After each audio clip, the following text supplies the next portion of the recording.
আসসালামু আলাইকুম। আমরা দেখতে পেয়েছি যে গত ম্যাচে ব্রাজিল হাইতিকে ৩-০ গোলে হারাইছে। আর ওই ৩-০ গোলে হারিয়ে এখন ব্রাজিল পয়েন্ট টেবিলের ১ নম্বরে উঠে গেছে। আর ব্রাজিলকে গ্রুপ চ্যাম্পিয়ন হইতে হলে অবশ্যই পয়েন্ট টেবিলের ১ নম্বরে থাকতেই হবে। এটা মাস্ট থাকতেই হবে। এখন এই পয়েন্ট টেবিলের ১ নম্বরে থাকতে হলে কি করতে হবে এটা নিয়ে আমি সম্পূর্ণ একটা ভিডিও দিয়েছিলাম।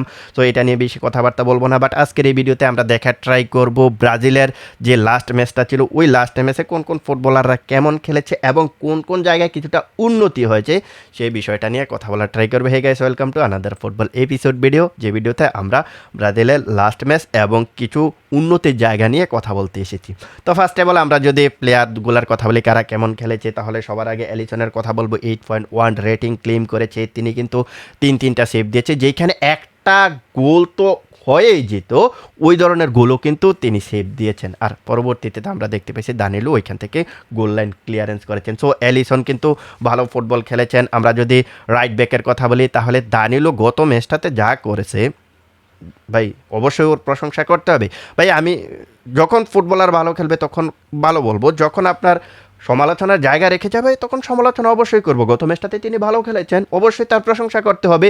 একটা গোল তো তিনি গোল লাইন ক্লিয়ারেন্স করেছেন, ওই অ্যালিসন যেই বলটা ফিরাইছিলেন, তো পরবর্তীতে যখন আবার শ্যুট নিয়েছিলেন অপোনেন্টের ফুটবলার, ওইখান থেকে কিন্তু তিনি একটা বাইসাইকেল কিক দিয়ে গোল লাইন ক্লিয়ারেন্স করেছেন, অবশ্যই তার প্রশংসা করতে হবে। ডিফেন্সিভলি ভালো ফুটবল খেলেছে, হ্যাঁ অফেন্সিভলি হয়তো তিনি এতটা ভালো করতে পারে নাই। ভাই ও তো একজন defensive footballer, so defensive right back করে দিয়ে আপনি অফেন্সিভলি এত বেশি আশা করতে পারবেন না। সো দানিলো এই জায়গাটা থেকে গত ম্যাচটাতে ঠিকঠাক কাজ করতে পেরেছেন, যদিও অপোনেন্টের স্টেডি উইঙ্গার ছিল না, যার কারণে দানিলো ভালো ফুটবল খেলতেছে। 7.1 রেটিং ক্লেম করেছে। আমরা যদি সেন্টার ব্যাকের কথা বলি তাহলে সেন্টার ব্যাকে মার্কিনুস এবং গাব্রিয়েল ম্যাগালেস দারুণ ফুটবল খেলেছে। দুইটা ফুটবলারই 7.3 রেটিং ক্লেম করেছে, অনেকগুলা ক্লিয়ারেন্সও করেছে। সো আমরা যদি লেফট ব্যাকের কথা বলি তাহলে ডগলাস সান্তোস 7.1 রেটিং ক্লেম করেছে।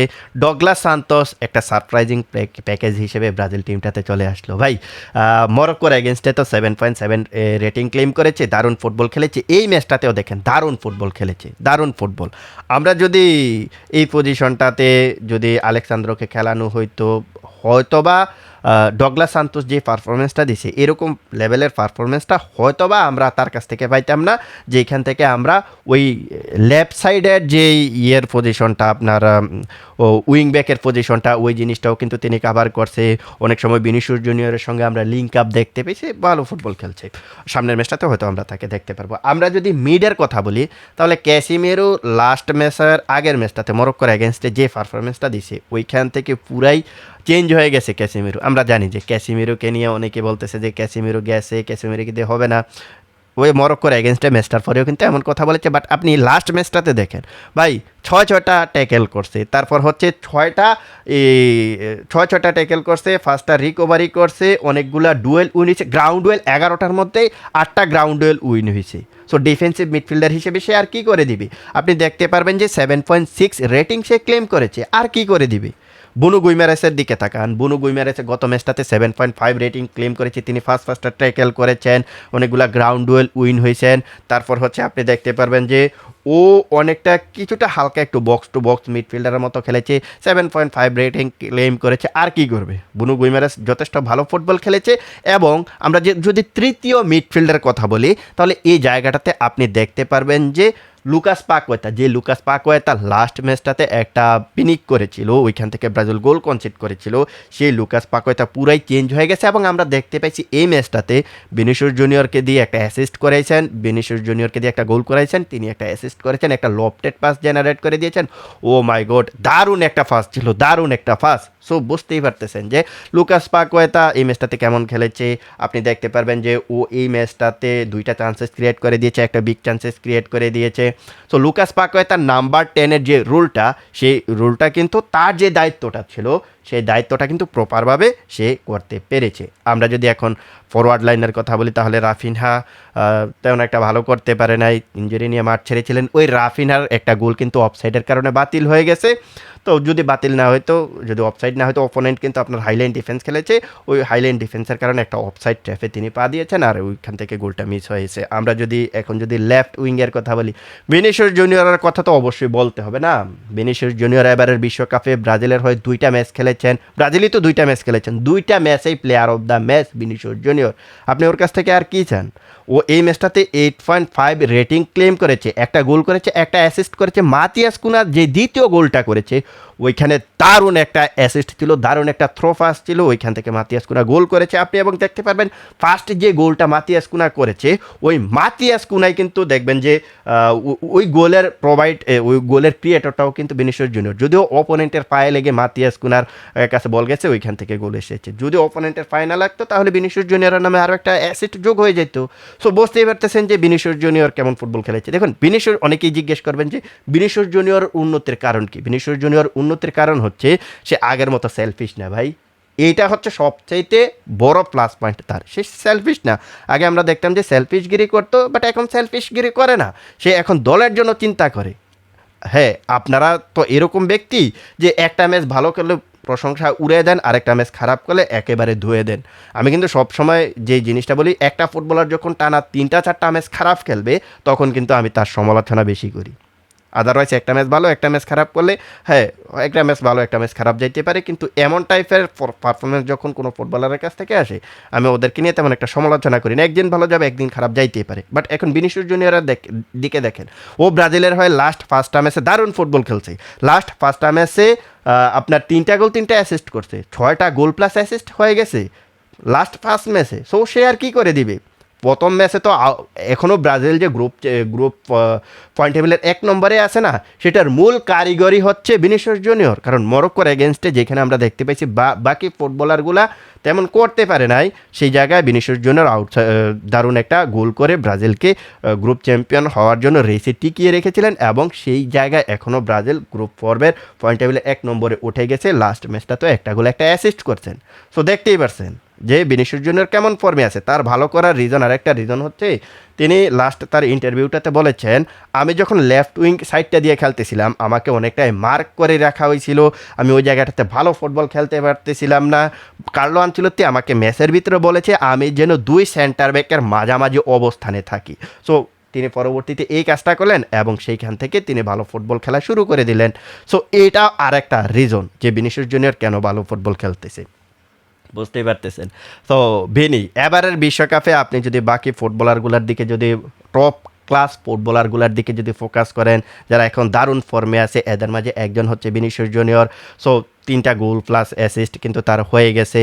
তো এবারের বিশ্বকাপে ওয়ান অফ দ্য বেস্ট ফুটবলারদের কাতারেই কিন্তু তিনি রয়েছেন এখনও পর্যন্ত। বাকি দিনগুলোতে কী হবে জানি না, বাট ভালো ফুটবল খেলেছেন।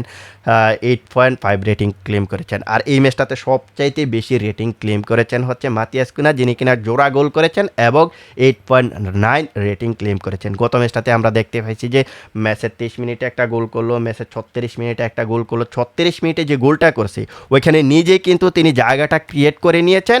আর তিনি যে রানটা মেক করেছেন ওইখান থেকে আপনি দেখতে পারবেন যে ভিনিসিয়াস জুনিয়র দারুণ একটা থ্রো পাস জেনারেট করে দিয়েছেন, আর ওইখান থেকে মাতিয়াস কুনা দারুণ একটা গোল করেছেন। দেখুন মাতিয়াস কুনা, আমি একটা কথা আপনাদেরকে কিন্তু বারবারই বলি, মাতিয়াস কুনার কাছ থেকে আপনি প্রতি ম্যাচে গোল কিংবা অ্যাসিস্ট পাবেন না। মাতিয়াস কুনা ফলস নাইনের ফুটবলার হিসেবে খেলবে। ওর যে রুলটা থাকে, সে অনেকটা ট্র্যাক ব্যাক করে নিচে নামে মিডফিল্ডারদেরকে সাহায্য করে, মিডফিল্ডে অপোনেন্টকে প্রেস করে, ফাইনাল থার্ডে তো করেই, অপোনেন্টকে প্রেস করে, আবার ডিফেন্স করার সময় হলে তিনি অনেকটা ট্র্যাক ব্যাক করে নিচে নেমে ডিফেন্স করে। এটা ব্রাজিলের একটা প্লাস পয়েন্ট। সো গত ম্যাচটা তো আপনারা দেখলেনই। হ্যাঁ, আপনি হয়তো যদি তার গোল কিংবা গোলগুলো যদি না দেখতে পাইতেন, হয়তো বা বলতেন যে তিনি খারাপ ফুটবল খেলেছে। বাট মাতিয়াস কুনার রুলটাই কিন্তু এরকম, তিনি অনেকটা ডিফারেন্ট ফরওয়ার্ড হিসেবে খেলবে। 2টা গোল পেয়ে গেছেন, এটা তার জন্য প্লাস পয়েন্ট অবশ্যই বলতে হবে। তো তিনি যদি গোল যদি নাও পাইতেন, তারপরে আমার চোখে তিনি বেস্ট পারফরমারদের একজন হইতেন। সো এই ম্যাচটাতে আমরা দেখতে পাইছি যে 8.9 রেটিং ক্লেম করেছে, সব কিছু মিলে ভালো ফুটবল খেলেছে। বাট ব্রাজিলের মেইন সমস্যা ছিল গত ম্যাচটাতে তারা সাবস্টিটিউটের ফুটবলারগুলোকে কাজে লাগাইতে পারে নাই। সাবস্টিটিউট ফুটবলারগুলো তেমন ভালো ফুটবল খেলতে পারে নাই। যারাই নেমেছে, বিশেষ করে ফাইনাল থার্ডে যারা নেমেছে, তারা তো বলই পায় নাই। আপনি এই জায়গাটাতে রায়ানের কথা বলতে পারেন, ভালো করতে পারে নাই। তারপর হচ্ছে মার্টিনেলের একটা শুট তো বারে লেগে ফিরে আসছে। আদার্স যে ফুটবলারগুলো রয়েছে সাবস্টিটিউট হিসেবে ব্রাজিল ভালো করতে পারে নাই। এগুলো হচ্ছে প্লেয়ারদের পারফরমেন্স। এবার আমরা আসি ব্রাজিলের কোথায় উন্নতি হয়েছে। দেখুন গত ম্যাচটাতে আপনারা সবাই দেখতে পেয়েছেন যে অপোনেন্ট হাইল্যান্ড ডিফেন্সে খেলেছে। সো ওই হাইল্যান্ড ডিফেন্সের এগেনস্টে ব্রাজিল ফার্স্ট অফ অল অনেকটা অফসাইড ট্র্যাপে পা দিয়েছিল, বাট ধীরে ধীরে যখন ম্যাচটা সামনের দিকে এগিয়েছিল তখন আমরা দেখতে পাইছি ওই হাইল্যান্ডের ডিফেন্সের এগেনস্টে ব্রাজিল মোটামুটি মানিয়ে নিয়ে তারা মিডফিল্ড থেকে যে পাসগুলো জেনারেট করেছে ওইখান থেকে ব্রাজিল গোলগুলো কিন্তু পেয়ে গেছে।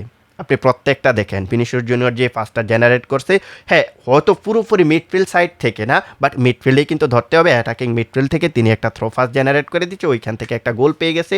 সেই সাথে ওই লুকাস পাকুয়েতা যেই লফটেড পাসটা দিয়েছে হাইল্যান্ড ডিফেন্সের এগেনস্টে, ওইখান থেকে ভিনিসিয়াস জুনিয়র গোল করেছে। সো ব্রাজিল প্রথমত এই হাইল্যান্ড ডিফেন্সের এগেনস্টে উন্নতি করতে না পারলেও ধীরে ধীরে কিন্তু এই জায়গাটাতে ব্রাজিল উন্নতি করতে পেরেছে। এটা হচ্ছে একটা পয়েন্ট যে ব্রাজিলের এই জায়গাটাতে আমরা উন্নতি দেখতে পেয়েছি। দ্বিতীয় যে পয়েন্ট সেটা হচ্ছে হাই প্রেসের এগেনস্টে পিনিক না করা।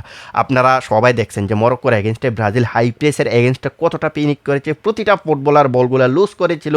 ক্যাসিমিরোর মতো ফুটবলার, বুনো গুইমেরেসের মতো ফুটবলার, তারপর হচ্ছে লুকাস পাকুয়েতার মতো ফুটবলাররা বলগুলা লুজ করতেছিল। বাট গত ম্যাচটাতে তাদেরকে যখন মেডে কিছুটা হাই প্রেস করেছে তারা কিন্তু ওই হাই প্রেসটাকে সামাল দিয়েছে, বলগুলা হোল করে রাখতে পেরেছে। গত ম্যাচটাতে আমরা দেখতে পেয়েছি যে বলগুলা হোল করতে পারে নাই, এই ম্যাচটাতে হোল করতে পেরেছে। তার মানে এই হাই প্রেসের এগেনস্টে ব্রাজিল উন্নতি করেছে, আর ওই উন্নতি করেই কিন্তু ব্রাজিল এই ম্যাচটাতে হাই প্রেস এবং হাইল্যান্ড ডিফেন্সের এগেনস্টে ওই যে দুইটা চ্যালেঞ্জ ছিল সেই দুইটা চ্যালেঞ্জকে কিন্তু ব্রাজিল মোকাবেলা করেছে এবং এই জায়গাটাতে তারা সফল হয়ে গেছে।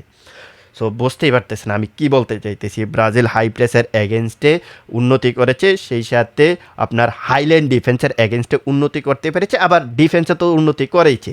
ডিফেন্সের রাইট ব্যাকে, লেফট ব্যাকে এখন ব্রাজিলের উন্নতি আমরা দেখতে পাইছি, যদিও বড় টিমের এগেনস্টে এখনও খেলে নাই। ভাই দেখুন টুর্নামেন্ট যখন ধীরে ধীরে সামনের দিকে যাবে তখন কিন্তু ব্রাজিল কোচ কার্লো আনচেলত্তি এই টিমটাকে নিয়ে আরও বেশি কাজ করার সুযোগ পাবে। তখন ধীরে ধীরে তিনি ওই বিষয়গুলো পয়েন্ট আউট, যেই উইকনেসগুলো এগুলো কিন্তু তিনি পয়েন্ট আউট করে কিন্তু তিনি এই জায়গায় কাজ করবেন। এটা কিন্তু আমি আগেও বলেছি। দেখুন ব্রাজিল কোচ কার্লো আনচেলত্তির তিনি হচ্ছেন টুর্নামেন্ট ম্যানেজার।